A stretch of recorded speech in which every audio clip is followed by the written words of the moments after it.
આજે સવારમાં જ રાજકોટના જગ્યા અધિકારીને પણ મેં ફોન કર્યો છે. એનો ફોન પણ નો રિપ્લાય થયો છે. કેપ્ટન બારૈયા કરીને છે, એની પાસે મેં માહિતી માંગી છે કે ભાજપની સદસ્ય અભિયાન જે ચાલુ છે રાજકોટમાં કેટલી જગ્યાએ સાઇન બોર્ડ મારવામાં આવે છે, એનો કેટલો ચાર્જ વસૂલ કરવામાં આવ્યો છે, એની સંપૂર્ણ મને માહિતી આપો.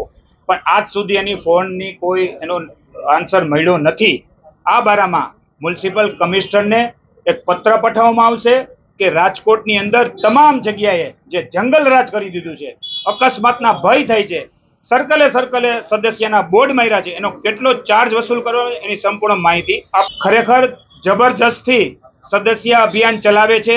સ્કૂલોમાં જાય છે, નવરાત્રી ગરબીઓમાં પણ જાય છે, કોઈને રસ નથી, જબરજસ્તી સભ્ય નોંધણી કરાવે છે. તો સ્વૈચ્છિક હોય છે. ખરેખર જેને જોડાવું ન જોડાવું એનો પોતાનો પ્રશ્ન, પણ ભાજપના શિક્ષકોને, કાર્યકરોને, ધારાસભ્યને ટાર્ગેટ આપવામાં આવ્યો છે. મ્યુનિસિપલ કમિશનરને થોડા દિવસો પહેલા એક આવેદનપત્ર આપવામાં આવ્યું હતું કે પ્રી મોન્સૂન કામગીરી જે 15 જૂન પહેલા તમામ ડ્રેનેજ લાઇન સાફ થઈ જવી જોઈએ, એના મેન્યુઅલ તૂટી ગયા એના રિપેરિંગ થવું જોઈએ, રોડ રસ્તાનું થવું જોઈએ રિપેરિંગ, પણ આજ સુધી કર્યું નથી. આ તંત્ર, આ ભાજપના મિત્ર અને પદાધિકારી અને અધિકારી તંત્ર નિષ્ફળ ગયા છે.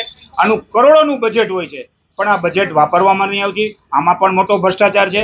આપ પણ જોઈ શકો છો કે 12,000 જેટલા ખાડા થયા છે, આજ સુધી એનું મેટલિંગ પણ કરવાનું નથી. થર ને ઉપર થર કર્યા કરે છે, એટલા રોડ રસ્તા તૂટવામાં આવે છે.